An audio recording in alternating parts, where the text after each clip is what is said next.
नमस्कार, मैं चंदन कुमार और आप देख रहे हैं अपना पसंदीदा चैनल अंगवानी। देश भर के तमाम कर्मचारियों को राम राम है, नमस्कार है। साथियों, इस वीडियो में हम बात करेंगे आपके जो टॉपिक वही जो आपके दिल के बेहद करीब रहता है, ओल्ड पेंशन का। तो ओल्ड पेंशन का ये मसला जो हम चर्चा करने वाले इस वीडियो में, इसके बारे में आपको पहले जानकारी नहीं होगी, इसलिए इस वीडियो को आप लास्ट तक देखिएगा। हमारे साथ जो लोग बैठे हैं वो NMOPS national movement for old pension scheme Sikkim के प्रेसिडेंट है Pema Bhutia ma'am, general secretary sir है योगेन जी, और इंदिरा जी हैं ज्वाइंट सेक्रेटरी। इनसे हम बात करेंगे कैसे सिक्किम एक ऐसा राज्य है जहां पर कि OPS का नोटिफिकेशन हो गया। आप समझ लीजिए, OPS का ऑर्डर हो गया है, बस उसको आदेश मतलब को इम्प्लीमेंट अभी नहीं हुआ है। तो आप ये समझ लीजिए कि इनके प्लेट में लड्डू पड़ा हुआ है, ये देख रहे हैं कि हमको ये लड्डू है, हमको ये लड्डू मिलेगा, हम ये लड्डू खाएंगे, लेकिन ये इंतजार में कि कब हमको सरकार बोले और हम उठा के खाएं। तो आप समझ सकते हैं ऐसे लोगों की बेचैनी और कितनी होती है कि सामने देख रहे हैं लेकिन हम उसका यूज नहीं कर पा रहे हैं। तो हम इन्हीं से जानेंगे कि आखिर ये क्या स्थिति है, और आप भी जानिए कि ये बिल्कुल अलग केस है ना। और बाकी स्टेटों में देखिए OPS जहाँ मिलना था मिल गया, वहाँ शुरू हो गया, लेकिन यहाँ पे अभी प्लेट में ये लोग देख रहे हैं। तो मैम, शुरुआत आपसे ही करते हैं। प्रेमा मैम, कैसा लग रहा है लड्डू देख के प्लेट में? लड्डू खाने का तो दिल तो करता है लेकिन आता ही नहीं, वो ऑनलाइन जैसा हो गया चूरन का लड्डू जैसा हो रहा है अभी। लेकिन ये नहीं है कि हमारा जो हम लोग यहाँ दिल्ली से आज यहाँ प्रेस कॉन्फ्रेंस कर रहे हैं, इसके लिए आपको अंगवानी चैनल को एकदम धन्यवाद। और वो जो हम लोग यहाँ होने दिल्ली में होने के कारण हम लोग का यहाँ पे 25 नवंबर का जो विजय बंधु जी का जो कार्यक्रम था उसमें हम लोग भागीदारी होने के लिए आया, क्योंकि हम लोग नेशनल NMOPS से हम लोग अलायंस में है, इसीलिए हम लोग आना ही पड़ेगा। ये नहीं, ये तो मैं हम लोग फिर यहाँ का नेशनल फेडरेशन में भी हम लोग भागीदारी है, यहाँ का एग्जीक्यूटिव में भी हूँ, इसीलिए हम लोग आना पड़ा। और हम लोग के सिक्किम में तो वही है, अभी जो बात किया कि नोटिफिकेशन तो आउट हुआ February 24 को, लेकिन उसको इम्प्लीमेंटेशन नहीं हो पा रहा है। और हम लोग का जो नोटिफिकेशन आउट हुआ वो तो हम लोग को लगता है कि ज़रूर हमारा जो chief minister honourable chief minister PS गोले सर वो हम लोग को ज़रूर ये OPS दे देगा। हम लोग को आशा है उन पर। सिर्फ हम लोग के लिए श्रीमान PS गोले ही हम लोग को पेंशन दे पाएंगे, नहीं तो और कोई नहीं दे पाएगा। वही देने से हम लोग को यही इच्छा है, आशा है। मैडम, तो आप कह रहे हो नोटिफिकेशन हो गया है, तो क्या है एक्चुअल स्थिति क्या है सिक्किम में? जी मैम। यस, हम लोग आधी लड़ाई जीत चुके हैं। आधी लड़ाई जीत चुके हैं मतलब? हाँ जी, आधी जो हम लोग का जितना भी डिमांड था उस डिमांड को नोटिफिकेशन तक आउट हो चुका है। किस चीज का नोटिफाई हो गया? मतलब ओल्ड पेंशन स्कीम। तो आपके सिक्किम में, आप ये बता रही हैं कि आपके सिक्किम में इसका OPS का नोटिफिकेशन हो चुका है। अरे तो ये बड़ी अच्छी खबर है। तो फिर दिक्कत कहाँ है? तो फिर दिक्कत यही है इसको इम्प्लीमेंट करने के लिए। और इम्प्लीमेंटेशन के लिए तो यहाँ सेंट्रल में आना ही पड़ेगा, नहीं तो सेंट्रल बोल रहे हैं कि अभी तो UPS देंगे, है ना? क्यों यहाँ आना पड़ेगा? यहाँ क्यों आना पड़ेगा? लेकिन हमारा नेशनल जो नहीं, स्टेट गवर्नमेंट तो दे ही सकते हैं ना, बाकी स्टेट ने दिया हुआ है। तो स्टेट तो टोटली फंड डिपेंडेंट है ना यहाँ पे सेंट्रल से, इसीलिए फंड तो यहाँ से देना पड़ेगा। नहीं तो वो स्टेट तो अपना दे ही सकती है ना, स्टेट से फंड आएगा यहाँ। स्टेट का फंड अलग से नहीं होता है हम लोग का सिक्किम में, ऐसा नहीं है कि सेंट्रल गवर्नमेंट ही फंड देना पड़ेगा, इसीलिए। और हम लोग क्या चाहते हो कि ये जो आर्टिकल 371F है, वो आर्टिकल 371F के प्रोविजन अनुसार हम लोग को ये पेंशन देना ही पड़ेगा। और सेंट्रल को भी हम यही रिक्वेस्ट करने के लिए आज हम लोग यहाँ पे दिल्ली में हूँ, और दिल्ली से आपको यहाँ यही प्रेस कॉन्फ्रेंस। अच्छा, मतलब आप ये बता रही हैं कि सिक्किम का देखिए ये बड़ा एक यूनिक केस है, इसलिए कहते हैं ना कि जब नॉर्थ ईस्टर्न स्टेट की खबरें छूट जाती हैं हमसे, वहाँ पर नोटिफिकेशन जारी हो गया। जैसा कि मैम कह रही हैं कि हमने आधी लड़ाई जीत ली है, अब जो लड़ाई है उसको ऑर्डर को जारी करवाने की है। तो उसके लिए वो दिल्ली में है, जो कि 25 को आई थी विजय बंधु की रैली में, वहाँ वो शामिल है। उसके बाद यहाँ पर वो अब मिलने के लिए रुकी हुई है, इसी तरह मिलकर जो है वहाँ पर जो फंड का इशू है, अब मतलब एक बड़ा ये इशू कि फंड का इशू आ जा रहा है स्टेट और सेंटर के बीच में, क्योंकि सिक्किम में देखिए सरकार ने ऑर्डर नोटिफाई कर दिया है, अब बस उसको जारी करना है। तो योगेन जी, आप मतलब क्या है, इसको कैसे देखते हैं? सेंटर स्टेट के बीच एक अलग मतलब ओपीएस में एक नया लड़ाई है मतलब ये फंड को लेकर। नमस्कार। पहले तो मैं अंगवानी चैनल को मेरे हृदय से धन्यवाद देना चाहता हूँ, इतना दूर से आके हमें अपना समय दे रहे हैं। जी और मैं इसके बारे में क्या बोलना चाहता हूँ, हम जो हमारा जो नेशनल लेवल का जो विजय बंधु सरकार जो बैनर के अंडर में हम 2021 से लगातार लड़ रहे हैं, और सेंट्रल में जो रैली हो रहा है उसमें भी हम लगातार सिक्किम स्टेट से पार्टिसिपेट कर रहे हैं। और हमें ये लगता है कि हमारा आधा लड़ाई हम जीत चुके हैं। और लगता है अब ये फंडिंग के जो फंडिंग के बारे में जो हमारा प्रेसिडेंट मैम ने बोला है वो ठीक ही है, क्योंकि हमारा स्टेट टोटल 90% सेंट्रल फंडिंग में डिपेंड होता है। अच्छा। और जो हमारा सीएम जो ऑनरेबल सीएम साहब पीयूष गोयल जी है, वो हमारा सर ने वो जो अपना जो नोटिफिकेशन जो लास्ट ईयर 2024 में इम्प्लीमेंट किया था, लेकिन उसको पूरे तरह से इम्प्लीमेंट नहीं हो रहा है। हमें लगता है हम सिक्किम की ओर से नेशनल लेवल के बैनर में लगातार हम अपने संघर्ष कर रहे हैं, लड़ाई भी लड़ रहे हैं। इससे लगता है हमें ये जल्दी ही अपना जो हमारा जो एम है, जो हमारा जो टारगेट है वो सक्सेस हो पाएगा।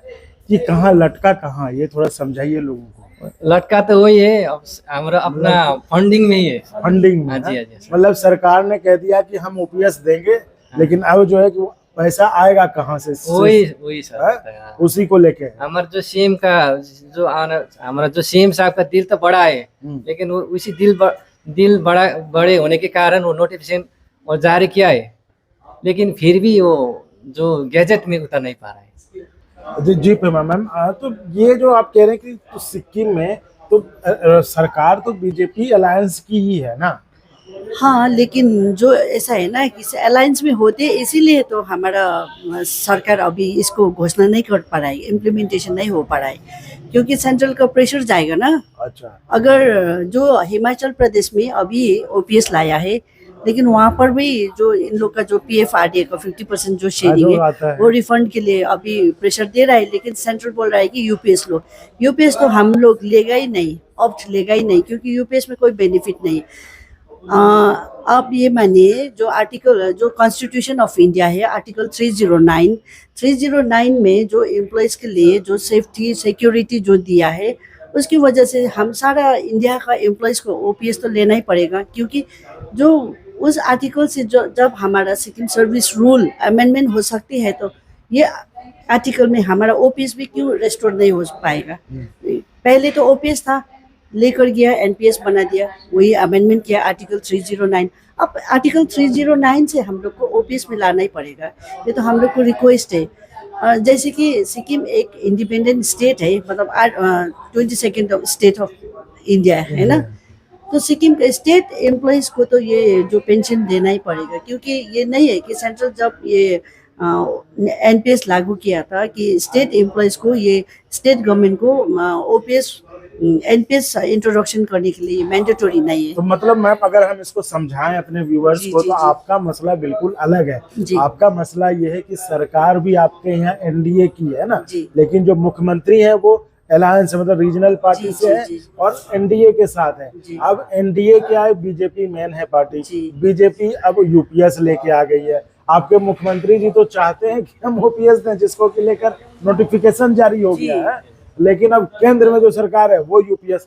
तो आप लोग का बिल्कुल अलग ही पेज है, मतलब है अलग ही पेज। तो व्यूअर्स ये देखिए, बड़ा इंटरेस्टिंग केस है ये। मुझे नहीं लगता है कि अभी तक आपके जानकारी में होगा ये कि इनको मतलब प्लेट में लड्डू मिला हुआ है, ये लड्डू देख रहे हैं, खा नहीं पा रहे हैं। खाने वाला हो, लेकिन भीड़ से उछट जाता है ना। जैसे कि मेरी चाय पड़ी हुई, मैं चाय नहीं पी रहा हूँ क्योंकि ये आपके लिए रिकॉर्ड कर रहा हूँ, उसी तरह इनकी ये हालत है कि इनके प्लेट में लड्डू है लेकिन खा नहीं पा रहे हैं, क्योंकि ये सेंटर और स्टेट के फंडिंग के बीच में फंसे हुए हैं। जी मैम, तो लड्डू उम्मीद है कि खा लेंगे कि देखते रह जाएंगे? हमको उम्मीद है, क्योंकि हमारा सीएम सर है प्रेम सिंह तामाङ गोले जी, वो तो बहुत दयालु है। हमको भरोसा है, नोटिफिकेशन तो नोटिफाई कर दिया है सर ने, लेकिन उसको इम्प्लीमेंट भी करेंगे बोल के हम लोग तो आशा में बैठे हैं अभी तक।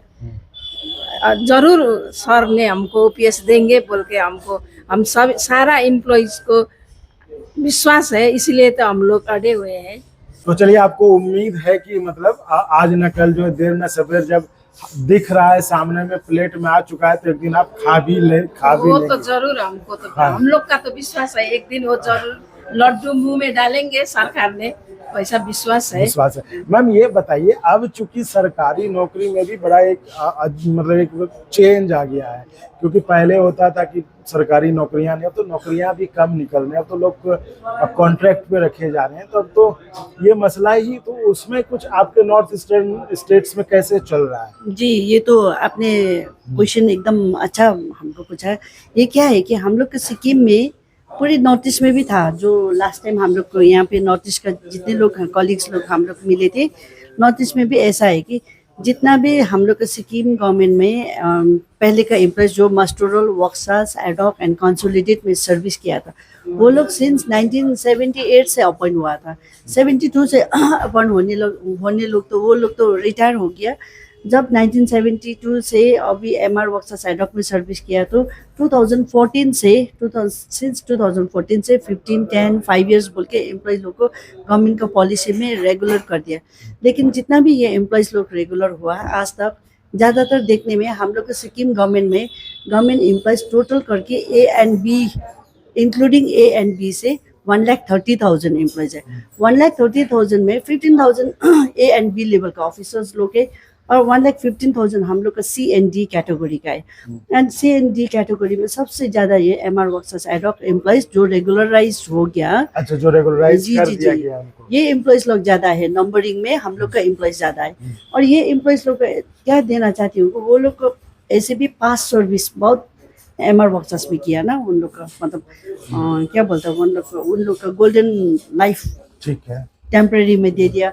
अभी जब रेगुलर हुआ था एमआर वर्कसास एडॉक से ही रेगुलर हुआ, तो हम लोग को लगता है कि सिक्किम गवर्नमेंट को हम ये भी बोलना चाहती हूँ, जो लोग एमआर वर्कसास एडॉक से रेगुलर हुआ, वो लोग तो अभी बिना पेंशन के रिटायरमेंट हो गया ना, उन लोग को भी पेंशन देना पड़ेगा, क्योंकि वो लोग जब रिटायर होता है तो हाँ, तो उनको फिर क्या होगा, प्राइम उनका भी तो फ्यूचर जो है उसी तरह हो जाएगा। जी जी, उन लोग को तो यानी फ्यूचर कि सिक्योरिटी के लिए इसकी भी लड़ाई आप लोग वहाँ पर लड़ रहे हैं? जी जी जी, ये भी हम लोग लड़ाई लड़ रहे हैं, और हम लोग पीएमओ को भी लेटर भेज चुकी हूँ इसको लेकर? जी जी जी, ये भी टेम्परेरी एम्प्लॉयज जितना भी रेगुलर हुआ है, उन लोग को भी रेगुलर मतलब पेंशन मिलना चाहिए। और डायरेक्ट तो 2006 से आया है, उन लोग को तो टाइम है रिटायरमेंट, लेकिन ये जो कैटेगरी का एम्प्लॉयज है जल्दी रिटायर हो रहा है। अभी तक तो 400 to 500 जैसा वो रिटायर हो जाएगा बिना पेंशन का, बिना उनको पेंशन जी नहीं। जी, ये तो उन लोग को ह्यूमैनिटेरियन ग्राउंड में भी उन लोग को पेंशन तो मिलना चाहिए ना। बिल्कुल बिल्कुल जी, ये तो हम लोग अभी यहीं से आपके ये प्रेस से हम लोग रिक्वेस्ट करना चाहती हूँ कि सिक्किम गवर्नमेंट को और फाइनेंस डिपार्टमेंट एंड DOP को ये रिक्वेस्ट करना चाहिए, जरा ये कैटेगरी का एम्प्लॉयज के लिए भी थोड़ा सीरियस होना पड़ेगा। चलिए, हम उम्मीद करते हैं कि आपके रिक्वेस्ट को सरकार सुनेगी और उस पर कुछ कार्रवाई करे, क्योंकि जाहिर तौर पर चाहे एक आदमी हो या 400 आदमी हो, अगर वो उम्र के उस अवस्था में रिटायर करता है, तो उस समय अगर अचानक से एक तनख्वाह मिल रहा है, उस दिन से तनख्वाह का कोई ठिकाना नहीं है, आप समझ सकते हैं जिंदगी क्या होती होगी।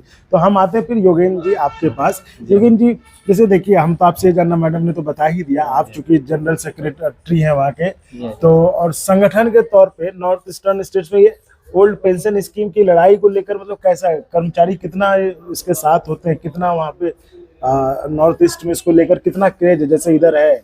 नॉर्थ ईस्ट में मैं बोलना चाहता हूँ, जितना भी नॉर्थ ईस्ट में सिक्किम जो स्टेट है सबसे आगे है और अच्छा। सबसे एक्टिव है। अच्छा, सिक्किम। और हम जो अरुणाचल का जो टीम आया था प्रेसिडेंट, हम लोग को पूछ रहा है, और आप लोग तो आगे में है, अब हम लोग भी आपका क्या क्या है, आपने कैसे किया, ऐसा हम लोग से वो मदद मांग रहा था। अच्छा। अब हमने बोला था नॉर्थ ईस्ट का एक हम ज्वाइन, ये मतलब आप joint लोग को committee देख के करेंगे। जो है दूसरे स्टेट में भी जो है वहाँ पे इसको ओल्ड पेंशन को लेकर सुगबुगाहट या उत्सुकता बन रही है। हाँ, वो बोल रहा था हम भी आपकी तरह से आगे बढ़ेंगे, और नॉर्थ ईस्ट के जो स्टेट है 7 स्टेट, और सिक्किम एक ब्रदर है, जो टोटल 8 स्टेट है, हम सब आगे एक होके आगे आएंगे बोल रहा था।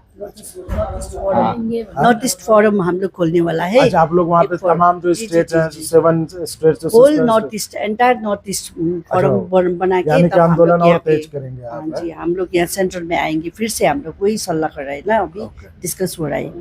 तो देखिए साथियों, ये हम थी हमारी खास बातचीत NMOPS सिक्किम की टीम के साथ। अब president ma'am, general secretary ma'am, joint secretary ma'am, सबके साथ बातचीत थी, जिन्होंने कि आपको बताया कि आखिर सिक्किम की जो स्थिति है वो कैसे बिल्कुल आपसे अलग है। मतलब अगर घोषणा हो भी जाती है OPS की, तो देखिए कहीं इस तरह का मामला आपके साथ ना हो जाए, तो इसको भी आपको ध्यान में रखने की जरूरत है। इसलिए हमने ये बातचीत की और आपको कहने, हमारा हमेशा से लक्ष्य होता है कि कर्मचारियों को उसके बारे में बता दें। अगर अच्छी खबर है तो बहुत बढ़िया, अगर थोड़ा कुछ पेच है तो वो भी हम पहले से बताकर उनको आगाह कर दें। अगर ऐसा हो जाए तो आपको क्या करना चाहिए। उदाहरण यहाँ है, सिक्किम स्टेट है। तो चलिए, आप लोग चर्चा में जुड़े, समय निकाले, बहुत बहुत धन्यवाद। और अगर आपको अच्छा लगा तो एक बार और आपको मैं कहना चाहूँगा कि आप इसको प्लीज सब्सक्राइब और शेयर करते रहें, ताकि हमारा भी मनोबल और सपोर्ट बना रहे।